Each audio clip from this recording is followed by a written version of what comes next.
Hello दोस्तों। Horror stories of the world YouTube channel पर आपका स्वागत है। यहाँ मैं आपके लिए सच्ची हॉरर कहानियाँ लेकर आती हूँ।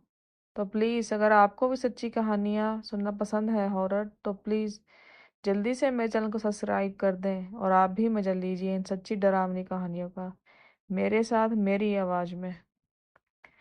आज की कहानी डलहौजी से है, जो कि इंडिया का बहुत ही खूबसूरत स्थान है।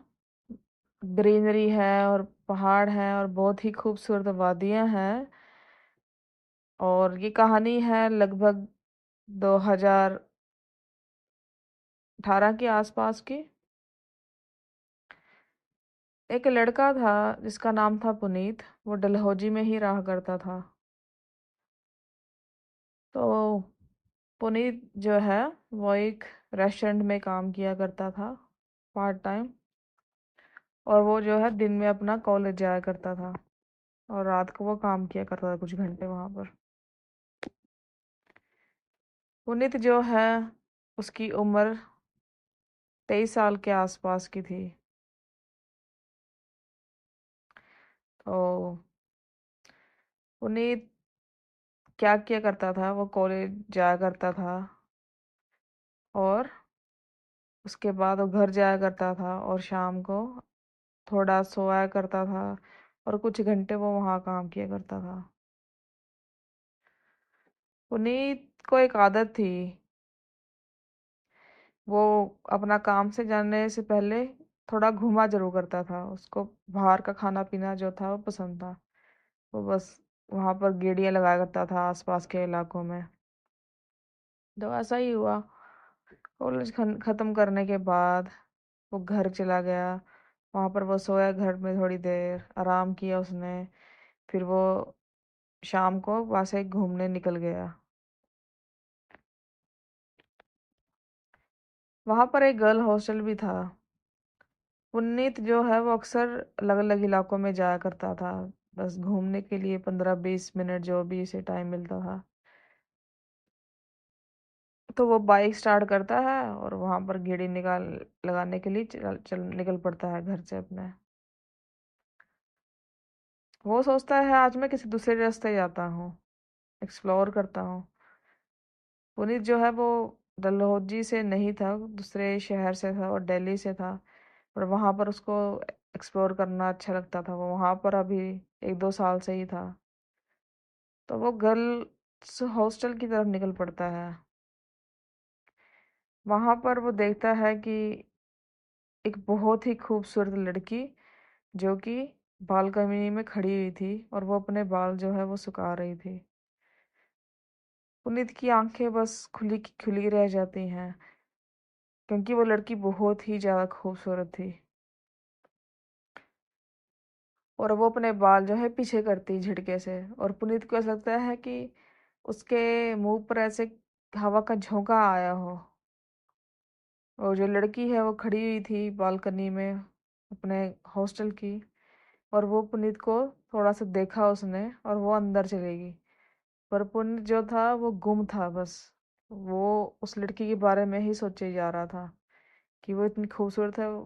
मदहोश हो गया था वो उसकी खूबसूरती में। तो पुनीत जो है वो घर आता है और वो उस लड़की के बारे में सोचने लगता है। फिर वो काम पर चला जाता है, वहां पर भी वो उसी के बारे में सोच रहा था। घर आता है कुछ घंटों बाद, तो उसको नींद नहीं आती क्योंकि वो लड़की के बारे में सोच रहा था कि उसको वो कैसे मिले। वो उसको देखने के लिए बहुत ही ज्यादा जो है बेचैन हो गया था। फिर वो अगले दिन का इंतजार करता है कि कब अगला दिन हो और वो दोबारा से वहां पर जो कोशिश करे उसको देखने की। फिर वो कॉलेज जाता है और वो जो है घर ना जाकर वो सीधा गर्ल्स हॉस्टल की तरफ निकल पड़ता है। और वो देखता है कि वो वहां पर जल्दी आ गया है, वो लड़की यहाँ पर नहीं है। तो उसका कुछ घंटे वहां इंतजार करता है। कुछ घंटों बाद वो फिर से बालकनी में आती है और उसे देखती है और स्माइल करके अंदर चली जाती है। फिर तीसरे दिन भी ऐसे ही होता है। वो शाम को फिर से आता है उस गर्ल हॉस्टल के पास और वहां पर खड़ा होकर उसको देखने लगता है। तभी वो बीच में खड़ा हुआ था। तभी एक जो है स्कूटर वाला निकलता है वहां से और बोलता है, अबे भाई भाई ऐसे क्यों खड़े हो रास्ते में, तुम्हें कोई मार कर चला जाएगा, तुम्हारी किसी से टक्कर हो सकती है, किसी व्हीकल से। पर पुनीत जो है वो उसी को देख रहा था और वो गुस्से से उसे हिलाता है, तो उसको होश आता है कि हाँ, मुझे जो है कोई ऐसे बोल रहा था और मैं तो बस लड़की को देख ही जा रहा था। फिर जो है पुनीत डिसाइड करता है कि मुझे उससे बात करनी चाहिए किसी तरीके से। और फिर से अगला दिन जाता है और उसे इशारों में बात करने की कोशिश करता है, पर उनकी कोई जो खास जो है बात नहीं हो पाती। लड़की उसको स्माइल करती है। पुनीत को लग रहा था कि जैसे कि वो लड़की भी उसमें इंटरेस्टेड है, फ्रेंडशिप में। तो पुनीत अपने दोस्तों से इस बारे में नहीं बात करता, किसी को वो कुछ नहीं बताता उस लड़की के बारे में। पुनीत को जो है उससे प्यार हो गया था, उसके चेहरे से, उसके खूबसूरत चेहरे से। फिर पुनीत सोचता है कि क्यों ना मैं उसका नंबर लूँ किस तरीके से या कुछ कांटेक्ट करूँ। उसको आइडिया आता है कि क्यों ना मैं एक लव लेटर लिखता हूँ और पत्थर की सहायता से मैं उसकी बालकनी में इसे फेंक दूंगा। तो वो ऐसे ही करता है, वो लव लेटर निकल लिखता है। उसे पूरी रात लग जाती है लव लेटर, 4-5 लाइनें उससे लिखने में उसे इतनी ज़्यादा दिक्कत हो रही थी कि बट वो चाहता था कि मैं परफेक्ट लव लेटर लिखूं। तो उसमें वो लव लेटर लिखता है कि मुझे तुमसे देखते ही प्यार हो गया है और मैं तुम्हें बहुत चाहने लगा हूँ। क्या हम दोस्त बन सकते हैं? अगर तुम इंटरेस्टेड हो मुझसे फ्रेंडशिप करने में तो हाँ ज़रूर लिखना, नहीं तो ना। पर प्लीज़ मेरे जो लव लेटर है उसका तुम रिप्लाई जो है वो बिल्कुल से कर देना। फिर पुनीत ऐसे होता है, अगले दिन जाता है, वो लड़की उसको दिखती है उसी समय शाम को बालकनी में खड़ी, उसको स्माइल करती है और पुनीत जो है वहाँ पर अपना लव लेटर पत्थर की सहायता से बांध कर पत्थर से फेंक देता है बालकनी में। वो लड़की को लव लेटर मिलता है, वो उसे खोलती है और शर्मा कर मुस्कुराते हुए अंदर चली जाती है। फिर पुनीत आता है अगले दिन, उसको अपने सर से ऐसा लगता है सर पर किसी ने कुछ फेंक कर मारा हो। वो देखता है तो वही पत्थर था और उसने लड़की ने उसको लव लेटर का रिप्लाई किया था। वो देखता है, जब खोलता है उसमें एक पेपर था पत्थर पर और उसमें लिखा हुआ था कि हाँ। तो उस लड़की ने उसको यस कर दी थी फ्रेंडशिप के लिए। तो पुनीत और जो वो लड़की हैं ऐसे ही कुछ दिन बीत जाते हैं, वो बातें करते रहते हैं। पुनीत को लगता है अब वो मुझ पे विश्वास करने लगी होगी, अब तो हम काफ़ी दिनों से ऐसे ही बातें कर रहे हैं पत्थर की सहायता से, क्यों ना मैं इसको मिलने का पूछूं अब। वो घबरा जाता है थोड़ा सा कि मैं ऐसे कैसे पूछूं, पता नहीं वो क्या सोचेगी, मिलेगी या नहीं। पर जो पुनीत है वो उसको मिल लेता ही नहीं की सोच लेता है मिलने की। तो ऐसे ही होता है, वो फिर से जाता है गर्ल्स हॉस्टल के पास और पत्थर से उसे फेंकता है और उससे पूछता है मिलने के लिए और पूछता है उसका फ़ोन नंबर। और रिप्लाई में कर लड़की जवाब देती है कि उसके पास फ़ोन नंबर नहीं है और हाँ वो घूमने के लिए जा सकती है, तुम्हारे तुमसे मिल सकती है। और ये रिप्लाई करती है पुनीत को। फिर पुनीत जो है और वो लड़की वो अगले दिन मिलते हैं। वो उसको बताती है कि शाम ढलने के बाद हम मिलेंगे। पुनीत बोलता है हम रेस्टोरेंट जा सकते हैं या हम मूवी देखने। वो बोलती है मुझे रेस्टोरेंट्स नहीं पसंद और मुझे मूवी देखने भी नहीं अच्छी लगती, हम बस सुनसान जगह पर मिलेंगे पार्क वगैरह में शाम के बाद, दिन ढलने के बाद, और बस हम वहीं बातें किया करेंगे। ऐसा ही होता है। फिर पुनीत जो है वो लड़की एक दूसरे से मिलने लगते हैं। उस लड़की का जो नाम था वो सुनीता था। तो सुनीता और पुनीत को एक दूसरे से प्यार होने लगा था। वो पार्क में मिलते, दोनों बातें करते घंटों ढेर सारी। ऐसे ही वक्त जो है उनका बीते जा रहा था, ऐसे ही कुछ महीने महीने बीत जाते हैं। तो पुनीत के जो मम्मी पापा थे उसको दिल्ली से फ़ोन करते हैं कि अब तो तुम्हारा जो है छुट्टियां हैं, ये है वो है, तो कुछ दिनों के लिए तुम घर आ जाओ। तो पुनीत सोचता है हाँ हाँ मुझे घर जरूर होके ना चाहिए, क्योंकि उसके जो पापा हैं उनकी तबीयत जो कि है ठीक नहीं रहती थी, और उसके घर में कोई नहीं था, उसके माँ बाप थे और वो था। पुनीत सुनीता को बताता है कि मैं अपने घर जा रहा हूँ, और तुम्हें भी अपने घर होना चाहिए, तुम भी मिलाओ अपने परिवार से। सुनीता कहती है हाँ ठीक है, मैं भी मिल लूँगी अपने परिवार से, पर तुम मुझे छोड़ के मत जाओ, मैं तुम्हारे साथ रहना चाहती हूँ। क्या तुम कैंसिल कर सकते हो अपने माँ बाप से मिलना? पुनीत बोलता है मेरी माँ ने बोला है कि पापा मुझे याद कर रहे हैं, और उनकी तबीयत भी ठीक नहीं रहती, तो मुझे लगता है मुझे जाना चाहिए। सुनीता जो है इस बात को लेकर वो थोड़ी सी जो है पुनीत से नाराज हो जाती है। पर खैर पुनीत जो है वो अगले दिन निकल पड़ता है दिल्ली के लिए। उसे था 15 दिन में के बाद सुनीता और मैं दोबारा से मिलेंगे जब मैं वापस आ जाऊंगा डलहौजी। 15 दिन बीते हैं। पुनीत उसको घर पर बहुत याद करता है, उसको सुनीता की बहुत याद आती है। 15 दिन बाद जो है पुनीत वापस आता है डलहौजी, और 16वें दिन वो हॉस्टल पे जाता है, उसके गर्ल्स हॉस्टल की बिल्डिंग के पास, और वो उसका वेट करने लगता है वहां पर उसके बालकनी से कि वो निकलेगी और मुझसे मिलेगी। कुछ घंटे इंतजार करने के बाद जो सुनीता है वो नहीं आती वहां पर, और पुनीत जो है वो वापस चला जाता है। अगले दिन भी ऐसा ही होता है, वो नहीं मिलती उसको। ऐसे उसको लगता है कि शायद मुझसे वो नाराज हो गई है, ऐसा क्यों कर रही वो मेरे साथ। ऐसे ही उसको लगता है कि शायद वो वापस ना आई हो घर से अपने।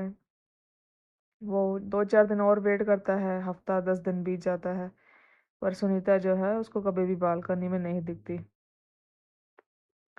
परेशान सा होकर, थका हारा, पुनीत सोचता है कि क्यों ना मैं अब इसके हॉस्टल में जाऊं और वहां पर वार्डन से बात करूं सुनीता के बारे में। सुनीता के बारे में बहुत ज़्यादा वो सीरियस था, तो वो ऐसा ही करता है। वो वो अंदर चला जाता है, वो गर्ल्स हॉस्टल था, उसे परमिशन नहीं थी किसी भी लड़के को वहाँ आने की, पर वो चला जाता है वहाँ पर। और जो वार्डन है उसे गुस्से से बोलती है कि क्या कर रहे हो, तुम यहाँ नहीं आ सकते, और मैं तुम्हें देखती हूँ कि तुम यहाँ अक्सर आते हो, मैं तुम्हारी पुलिस में कंप्लेंट कर दूंगी, ऐसे मत आया करो। वो बोलता है सुनीता जो है मेरी गर्लफ्रेंड है, आप उससे बुला दें, मैं उससे ज़रूर मिलना चाहता हूँ प्लीज़, पर वो जो है नहीं मानती। और पुनीत था वो डर जाता है, और वो हॉस्टल के से बाहर निकल जाता है। ऐसे कुछ दिन वो फिर और वेट करता है, सुनीता नहीं आती बालकनी में। वो सोचता है आज तो मैं उस सुनीता से मिलकर ही रहूंगा, आज तो मुझे वार्डन से बात करनी ही पड़ेगी। फिर वो अंदर जाता है और वार्डन के पैर पकड़ लेता है कि प्लीज़ मेरी मदद करें, मैं इस लड़की से बहुत प्यार करता हूँ, ये सुनीता है, इस बालकनी में मैं इसको मिला करता था, ये आया करती थी। वार्डन जो है वो बोलती है तुम इस बालकनी की बात कर रहे हो, यहाँ तो कोई लड़की नहीं रहती। वो बोलता है आप क्या बात कर रही हैं, यहाँ मेरी गर्लफ्रेंड है, वो रहती है, मुझसे बहुत प्यार करती है, हम दोनों एक दूसरे से बहुत ज़्यादा प्यार करते हैं, मैं तो उससे कईयों बार मिल चुका हूँ। वार्डन बोलती है ये तुम्हारा वहम है, यहाँ कोई लड़की नहीं रहती। वो बोलता है आप झूठ बोल रही हैं। वो कहती है चलो ठीक है, मैं तुम्हें दिखाती हूँ। जब वो कमरे में इसको लेके जाती है, वो कमरा जो कि है बहुत ज़्यादा गंदा था, जैसे कोई सालों से वहां ना रहा हो, धूल मिट्टी जाले थे वहां पर। ये देखकर पुनीत जो है वो अचंभित हो जाता है, सोच में पड़ जाता है कि ये क्या है, मेरे साथ क्या हो रहा है। तो जो वार्डन है वो बोलती हैं यहाँ पर जो है कोई लड़की नहीं रहती। वो बोलता है क्यों? वो बोलते हैं कि कुछ साल पहले यहाँ पर एक लड़की रहा करती थी, लगभग 3-4 साल पहले, उसने जो है सुसाइड कर लिया था। किसी बात को लेकर वो परेशान थी, उसका शायद ल- प्यार था किसी लड़के के साथ उसका, और उसके जो परिवार वाले नहीं माने थे, कुछ हुआ था उसके साथ, तो उसने जो है सुसाइड कर लिया था। उसके बाद यहाँ पर कोई भी लड़की नहीं रहना चाहती, क्योंकि यहाँ पर उनको वो दिखाई देती है, उनको परेशानी होती है, उनको आवाज़ें आती हैं और वो बहुत ज़्यादा डरती हैं इस कमरे में। तभी कोई भी लड़की यहाँ पर नहीं रहना चाहती। यहाँ पर बहुत सारी लड़कियों ने ट्राई किया रहने का, पर कोई भी यहाँ पर नहीं ठहर सकी एक रात से ज़्यादा। बट जो पुनीत है वो बोलता है नहीं, आप झूठ बोल रहे हैं, ये तो ऐसा कैसे हो सकता है, मेरी गर्लफ्रेंड रहती है यहाँ पर। वो बोलती है मेरी बात समझो तुम, वो मर चुकी है। वो बोलता है शायद आप किसी और लड़की के बारे में बात कर रहे हैं। वो बोलती है नहीं, उसी का नाम सुनीता था। वो बोलता है क्या आप मुझे, एक रिक्वेस्ट है कि क्या आप मुझे उसकी एक पिक्चर दिखा सकते हैं, ताकि मैं देख सकूं कि ये वो मेरी गर्लफ्रेंड है या ये कोई और है। फिर जो वार्डन है वो बोलती है ठीक है, मैं तुम्हें उसकी पिक्चर दिखा देती हूँ, तुम कंफर्म कर लेना कि ये कौन है। वार्डन उसकी पिक्चर जो है वो ढूंढने लग जाती है, और कुछ देर बाद वार्डन को उसकी पिक्चर जो है वो मिल जाती है सुनीता की, और वो पुनीत को उसकी पिक्चर दिखाती है। उसकी जब फोटो देखता है पुनीत, तो वो बहुत ही ज़्यादा शौक रह जाता है, क्योंकि वो पिक्चर में वो सुनीता उसकी गर्लफ्रेंड ही थी। तो वो बस ये बेहोश हो जाता है कि ये क्या हो गया। तभी उसको हॉस्पिटल लेके जाते हैं और उसका जो है वो होश में आता है। पुनीत को जो है विश्वास नहीं हो रहा था ये क्या हुआ उसके साथ, और उसने कई लोगों को ये बात बताई, अपने जो है फैमिली को बताया, उसने अपने फ्रेंड्स को बताया, पर किसी ने भी उसकी जो है बात का विश्वास नहीं किया। कोई भी नहीं माना उसकी बात। उनको लगता है कि ये झूठ बोल रहा है, इसका वहम है। पर ये बिल्कुल सच्ची घटना है, जो कि पुनीत नाम के लड़के के साथ डलहौजी में घटा था। उसके बाद जो है सुनीता उसको कभी भी नहीं दिखाई दी, ना उसके सपने में आई कभी, या उसको घर में या उस बालकनी में, कभी भी नहीं। उसके बाद तो पुनीत ने उस जगह से निकलना ही बंद कर दिया बिल्कुल। वो उस हॉस्टल के आगे से उसने कभी भी नहीं जाना पसंद किया दोबारा से। तो कभी नहीं दिखी फिर। तो खैर दोस्तों, ये थी हमारी आज की सच्ची घटना। मुझे उम्मीद है ये कहानी जो है एक लव स्टोरी है, हॉरर लव स्टोरी, जो कि आपको होपफुली आपको अच्छी लगी होगी।